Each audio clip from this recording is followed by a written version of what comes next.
अपने पार्टी के एजेंडे को, हालांकि यहाँ पर हम लोग अपनी पार्टी की तरफ से ही आए हुए हैं। मैं भी कांग्रेस पार्टी की नेशनल स्पोक्स पर्सन हूँ।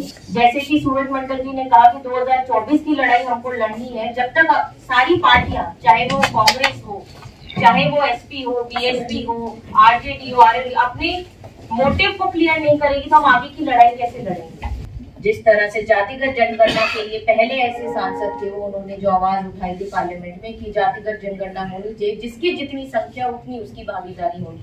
अगर बिहार में जातिगत जनगणना होनी जा रही होती तो उसमें रोक लगा दी जाती है, जो बहुत दुर्भाग्यपूर्ण है। जातिगत जनगणना सिर्फ पिछड़ी जातियों के लिए नहीं, तमाम जातियों के लिए बहुत जरूरी है। इस चीज को समझना बहुत जरूरी है। हमारी जैसी औरतें जब सदन में जाएंगी, हमारे समाज की आवाज उठाएंगी, तभी हमारा समाज प्रबल होगा। देश में 80% जो हमारी आबादी है, उनकी बातों को रखने का काम यहाँ किया जा रहा है। यहाँ पर हम केवल सिर्फ मुट्ठी भर 100-150 लोग ही नहीं है, पूरा देश हम लोगों की तरफ देख रहा है। और इस तरीके का बर्ताव हम लोगों की कमजोरी दिखाता है। मैं चाहूंगी कि कोशिश ये की जाए, किसी का कोई भी यहाँ पर ओपिनियन हो। यहाँ पर हमारे आदरणीय चेयरमैन साहब, कप्तान साहब ने अपने पार्टी के एजेंडे को, हालांकि यहाँ पर हम लोग अपनी पार्टी की तरफ से ही आए हुए हैं। मैं भी कांग्रेस पार्टी की नेशनल स्पोक्स पर्सन हूँ, तो ये हमारा अधिकार है कि हम अपने पार्टी के सेट किए हुए एजेंडों को इस मंच पर रखें। जैसे कि सूरज मंडल जी ने कहा कि 2024 की लड़ाई हमको लड़नी है। जब तक सारी पार्टियां, चाहे वो कांग्रेस हो, चाहे वो एसपी हो, बीएसपी हो, आरजेडी हो, आरएलडी, अपने मोटिव को क्लियर नहीं करेगी तो हम आगे की लड़ाई कैसे लड़ेंगे। तो ये जरूरी है कि हम सब लोग अपनी अपनी विचारधाराओं को यहाँ पर रखें और शांतिपूर्वक उनको सुने। अगर किसी का कोई मतभेद है तो ये तरीका नहीं है कि आप यहाँ पर सम्मानित लोगों के सामने गाली गलौज करने का काम। नीचे करिए कैमरा। आज हम यहाँ पर देख रहे हैं कि लोग यहाँ पर सोशल जस्टिस की बात कर रहे हैं। सोशल जस्टिस क्या है? सोशल जस्टिस का इतिहास क्या है?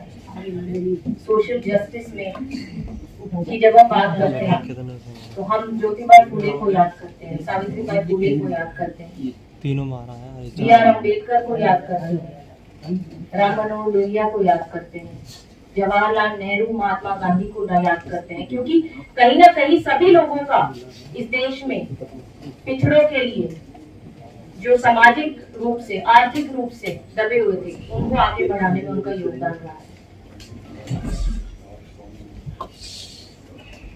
आर्थिक विषमता और सामाजिक विषमता, ये संविधान के दो पहिए हैं।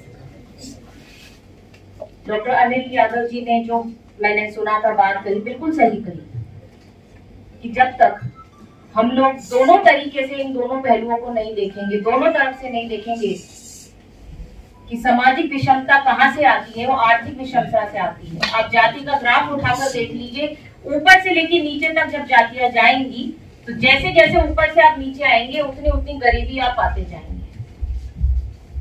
क्यों कोई अमीर आदमी, क्यों कोई बड़ी जाति का आदमी, ऊंची जाति का आदमी इसकी बात नहीं करता है? क्यों वो आरक्षण की बात नहीं करता है? क्यों वो अपनी गरीबी की बात नहीं करता? उसका कारण सिर्फ यही है कि वो सामाजिक रूप से सक्षम है। हमको ये भूलना नहीं चाहिए कि सामाजिक विषमता और आर्थिक विषमता माँ बेटी है।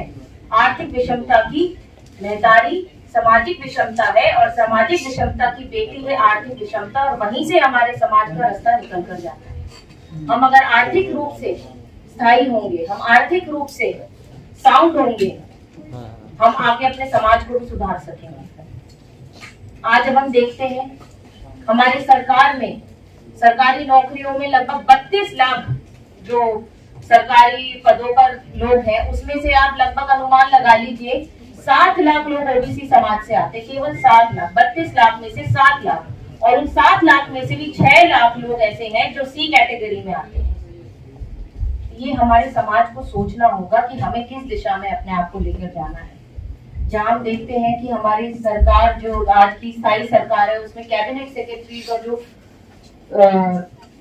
मंत्रियों के साथ जो आप देखेंगे पद पर लोग बैठे, उसमें 0 लोग, 0 हैं जो ओबीसी समाज से आते हैं। ऐसा नहीं है कि हमारे समाज में कमी है, हमारे समाज में ऐसे लोग नहीं है जो आगे जा सकते हैं। हम लोगों को गोलबंद होना पड़ेगा। हमें जात की नहीं, जमात की बात करनी पड़ेगी। हम यहाँ पर केवल सिर्फ यादव, गुर्जर, जाट, कुशवा, कुर्मी, कोयली, सिर्फ इनकी बात कर कर आगे नहीं बढ़ सकते। अगर हमें 2024 की लड़ाई लड़नी है और जीतनी है तो जैसा भी अंधकार में हम लड़ाई लड़ने की सोच रहे हैं, जैसे उन्होंने कहा कि क्या सिर्फ ये कांग्रेस का एजेंडा है। भाई साहब, मैं आपको ये बताना चाहूंगी कि अंधेरे में जब एक जुगनू भी चमकता है तो वो लड़ाई को लड़ लेता है और उजाला कर लेता है। तो कांग्रेस पार्टी आज के अंधेरे में अगर एक जुगनू की भूमिका भी निभा रही है तो उसमें कोई नुकसान नहीं है, क्योंकि हम 2024 का रास्ता तय कर रहे हैं। हम यहाँ पर अंधकार मिटाने की बात कर रहे हैं, उसमें आप और हमारे दिए को बुझाने का काम ना करें। मैं आपसे यह उम्मीद करती हूँ। यहाँ पर जितने भी लोग हैं मेरे से ज्यादा सामाजिक न्याय की अपनी नॉलेज रखते हैं, उन्होंने पढ़ा है बड़े बड़े विद्वानों को। मैंने तो सिर्फ अपने पिताजी को पढ़ा है, सुना है, देखा है, और जिस तरह से उन्होंने अपना जीवन व्यतीत करा है और उन्होंने जिस तरह से पिछड़ी जो कौमें हैं, चाहे वो आदिवासी हैं, चाहे वो दलित हैं, उनके लिए काम किया है, वही काम करने की मैं प्रेरणा रखती हूँ। चाहे वो मंडल कमीशन लागू करवाना हो रातों रात, जिस तरह वीपी सिंह जी का उन दिनों RAX पे फोन आते थे, मेरे पिताजी कैबिनेट मिनिस्टर थे, फोन आना हो कि शरद जी मंडल कमीशन हम लागू करेंगे। जिस तरह से जातिगत जनगणना के लिए पहले ऐसे सांसद थे, वो उन्होंने जो आवाज उठाई थी पार्लियामेंट में कि जातिगत जनगणना होनी चाहिए, जिसकी जितनी संख्या उतनी उसकी भागीदारी होनी चाहिए। आज कोई बात नहीं करता है जातिगत जनगणना की, ये सरकार तो करती है। अगर बिहार में जातिगत जनगणना होनी जा रही होती तो उसमें रोक लगा दी जाती है, जो बहुत दुर्भाग्यपूर्ण है। जातिगत जनगणना सिर्फ पिछड़ी जातियों के लिए नहीं, तमाम जातियों के लिए बहुत जरूरी है। इस चीज को समझना बहुत जरूरी है। महिला आरक्षण की बात होती है, मैं खुद एक महिला हूँ, राजनीति में सक्रिय हूँ। मेरे पिताजी ने हमेशा मुझे आगे रखने का काम किया। उनको महिलाओं के खिलाफ समझा जाता था।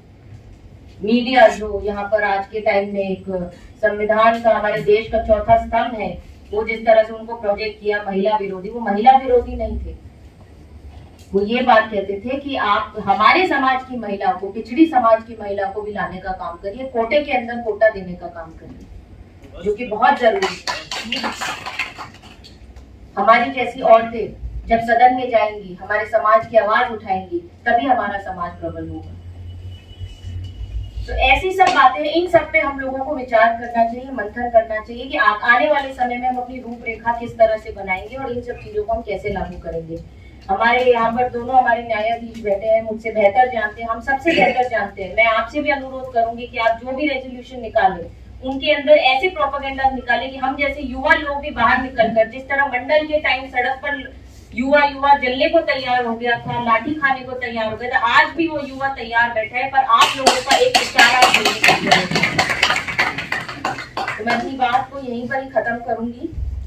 मेरी एक डिबेट है अभी 6:30 बजे और आप लोगों ने मुझे यहाँ आमंत्रित किया, उसके लिए बहुत बहुत धन्यवाद। मेरे पिताजी को आज भी आप लोग उतने ही स्नेह और सम्मान से याद करते हैं और आगे मैं कोशिश करूंगी उनकी विचारधारा को आगे लेके चलूं। मैं ही नहीं, उनके तमाम साथी जिन लोगों ने उनको देखा है, उनके सामाजिक न्याय की लड़ाई को देखा है, मैं चाहूंगी आप उनके विचारों को आगे लेकर जाने का काम करें। बहुत बहुत धन्यवाद। नेशनल दस्तक की आपसे गुजारिश है कि अगर इसको बचाना चाहते हैं तो नेशनल दस्तक को सब्सक्राइब करने के लिए रेड कलर के सब्सक्राइब बटन को दबाएं, फिर बेल आइकन की घंटी दबाएं। नेशनल दस्तक को बचाने के लिए बहुत जरूरी है कि हर खबर को शेयर करें, लाइक करें, कमेंट जरूर करें।